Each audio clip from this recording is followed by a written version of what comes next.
Our captive sat in the cabin opposite to the iron box which he had done so much and waited so long to gain. He was a sunburned, reckless-eyed fellow, with a network of lines and wrinkles all over his mahogany features, which told of a hard, up-and-air life. There was a singular prominence about his bearded chin, which marked a man who was not to be easily turned from his purpose. His age may have been 50 or thereabouts, for his black, curly hair was thickly shot with gray. His face in repose was not an unpleasing one, though his heavy brows and aggressive chin gave him, as I had lately seen, a terrible expression when moved to anger. He sat now with his handcuffed hands upon his lap, and his head sunk upon his breast, while he looked with his keen, twinkling eyes at the box which had been the cause of his ill-doings. It seemed to me that there was more sorrow than anger in his rigid and contained countenance. Once he looked up at me with a gleam of something like humor in his eyes. "Well, Jonathan Small," said Holmes, lighting a cigar, "I am sorry that it has come to this." "And so am I, sir," he answered, frankly. "I don't believe that I can swing over the job. I give you my word on the book that I never raised hand against Mr. Sholto. It was that little hellhound Tonga who shot one of his cursed darts into him. I had no part in it, sir. I was as grieved as if it had been my blood relation. I welted the little devil with the slack end of the rope for it, but it was done, and I could not undo it again." "Have a cigar," said Holmes, "and you had best take a pull out of my flask, for you are very wet. How could you expect so small and weak a man as this black fellow to overpower Mr. Sholto, and hold him while you were climbing the rope? You seem to know as much about it as if you were there, sir. The truth is that I hoped to find the room clear. I knew the habits of the house pretty well, and it was the time when Mr. Sholto usually went down to his supper. I shall make no secret of the business. The best defense that I can make is just the simple truth. Now, if it had been the old Major, I would have swung for him with a light heart. I would have thought no more of knifing him than of smoking this cigar. But it's cursed hard that I should be lagged over this young Sholto, with whom I had no quarrel whatever. You are under the charge of Mr. Athelney Jones, of Scotland Yard. He is going to bring you up to my rooms, and I shall ask you for a true account of the matter. You must make a clean breast of it, for if you do I hope that I may be of use to you. I think I can prove that the poison acts so quickly that the man was dead before ever you reached the room. That he was, sir. I never got such a turn in my life as when I saw him grinning at me with his head on his shoulder as I climbed through the window. It fairly shook me, sir. I'd have half killed Tonga for it if he had not scrambled off. That was how he came to leave his club, and some of his darts too, as he tells me, which I dare say helped to put you on our track, though how you kept on it is more than I can tell. I don't feel no malice against you for it. But it does seem a queer thing," he added, with a bitter smile, "that I who have a fair claim to nigh upon $500,000 of money should spend the first half of my life building a breakwater in the Andamans, and am like to spend the other half digging drains at Dartmoor. It was an evil day for me, when first I clapped eyes upon the merchant Achmet, and had to do with the Agra treasure, which never brought anything but a curse yet upon the man who owned it. To him it brought murder. To Major Sholto it brought fear and guilt. To me it has meant slavery for life." At this moment Athelney Jones thrust his broad face and heavy shoulders into the tiny cabin. "Quite a family party," he remarked. "I think I shall have a pull at that flask, Holmes. Well, I think we may all congratulate each other. Pity we didn't take the other alive, but there was no choice. I say, Holmes, you must confess that you cut it rather fine. It was all we could do to overhaul her." "All is well that ends well," said Holmes. "But I certainly did not know that the Aurora was such a clipper. Smith says she is one of the fastest launches on the river, and that if he had had another man to help him with the engines, we should never have caught her. He swears he knew nothing of this Norwood business." "Neither he did," cried our prisoner. "Not a word. I chose his launch because I heard that she was a flyer. We told him nothing, but we paid him well, and he was to get something handsome if we reached our vessel, the Esmeralda, at Gravesend, outward bound for the Brazils. Well, if he has done no wrong we shall see that no wrong comes to him. If we are pretty quick in catching our men, we are not so quick in condemning them." It was amusing to notice how the consequential Jones was already beginning to give himself airs on the strength of the capture. From the slight smile which played over Sherlock Holmes's face, I could see that the speech had not been lost upon him. "We will be at Vauxhall Bridge presently," said Jones, "and shall land you, Dr. Watson, with the treasure box. I need hardly tell you that I am taking a very grave responsibility upon myself in doing this. It is most irregular, but of course an agreement is an agreement. I must, however, as a matter of duty, send an inspector with you, since you have so valuable a charge. You will drive, no doubt." "Yes, I shall drive." "It is a pity there is no key, that we may make an inventory first. You will have to break it open. Where is the key, my man?"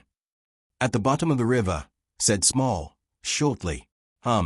There was no use your giving this unnecessary trouble. We have had work enough already through you. However, Doctor, I need not warn you to be careful. Bring the box back with you to the Baker Street rooms. You will find us there, on our way to the station." They landed me at Vauxhall, with my heavy iron box, and with a bluff, genial inspector as my companion.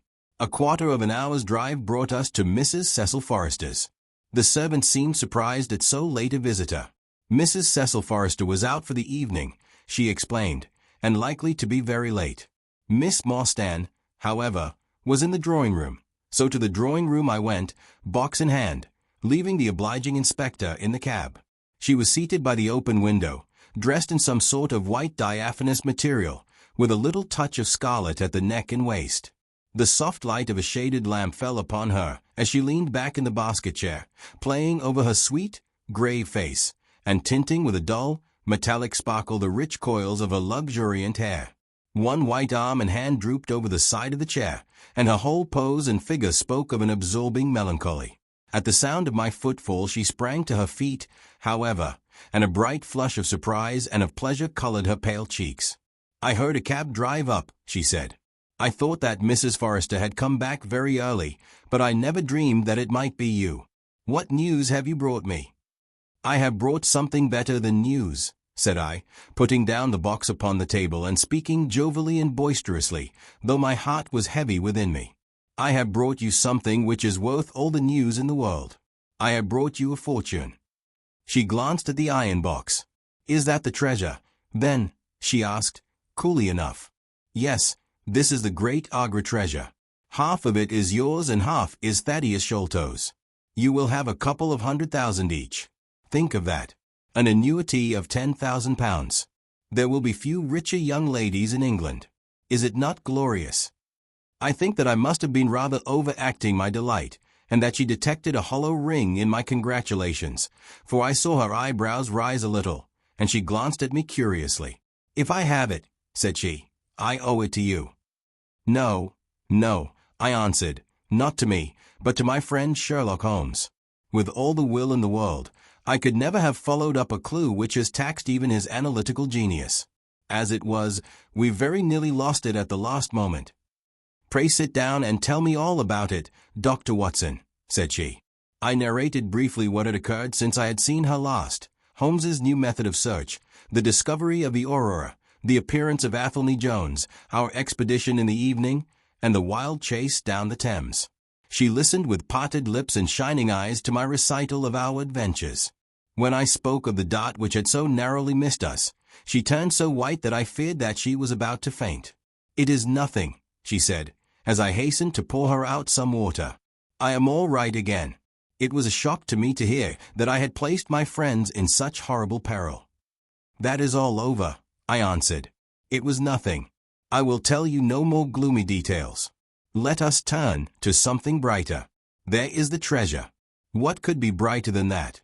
I got leave to bring it with me, thinking that it would interest you to be the first to see it." "It would be of the greatest interest to me," she said. There was no eagerness in her voice, however. It had struck her, doubtless, that it might seem ungracious upon her part to be indifferent to a prize which had cost so much to win. "What a pretty box," she said, stooping over it. "This is Indian work, I suppose." "Yes, it is Benares metalwork." "And so heavy," she exclaimed, trying to raise it. "The box alone must be of some value. Where is the key?" "Small threw it into the Thames," I answered. "I must borrow Mrs. Forrester's poker." There was in the front a thick and broad hasp, wrought in the image of a sitting Buddha. Under this I thrust the end of the poker and twisted it outward as a lever. The hasp sprang open with a loud snap. With trembling fingers I flung back the lid. We both stood gazing in astonishment. The box was empty. No wonder that it was heavy. The ironwork was 2/3 of an inch thick all round. It was massive, well made, and solid, like a chest constructed to carry things of great price, but not one shred or crumb of metal or jewelry lay within it. It was absolutely and completely empty. "The treasure is lost," said Miss Morstan, calmly.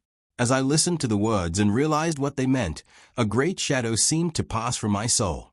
I did not know how this Agra treasure had weighed me down until now that it was finally removed. It was selfish, no doubt, disloyal, wrong, but I could realize nothing save that the golden barrier was gone from between us. Thank God. I ejaculated from my very heart. She looked at me with a quick, questioning smile. "Why do you say that?" she asked. "Because you are within my reach again," I said, taking her hand. She did not withdraw it. "Because I love you, Mary, as truly as ever a man loved a woman.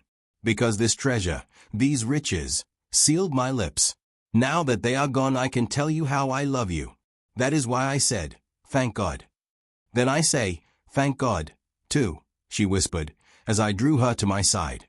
Whoever had lost a treasure, I knew that night that I had gained one.